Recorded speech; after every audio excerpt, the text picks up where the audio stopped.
Asal sohasida ham yangi trend. Qarshingizda dunyodagi eng noodatiy asal turlaridan biri turibdi. U biz o'rgangan odatiy asaldan ko'ra ko'pirtirilgan kremga ko'proq o'xshaydi. Bu sidr daraxti nektaridan olinadigan noyob oq yaman asaldir. Eng qizig'i shundaki, uning hatto uyalari ham oppoq tusga ega. Lekin bu hali hammasi emas. Dunyoda mutlaqo qora rangli asal ham mavjud bo'lib, u rangi bilan ko'proq neftni eslatadi.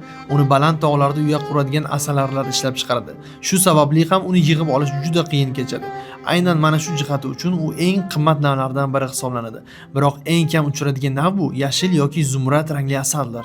Uni faqatgina Fransiyaning bitta hududidan topish mumkin. Bunday g'ayrioddiy rang asallarning odatiy gul nektar o'rniga hasharotlarning shirin ajratmalarini yig'ishi natijasida hosil bo'ladi. Bu asal shunchalik kam miqdorda ishlab chiqariladiki, uning 1 kilogrammi bir necha ming dollargacha yetishi mumkin. Sahifamga obuna bo'ling. Ovqat sohasida siz bilgan va bilmagan ma'lumotlar faqat mana profilimda.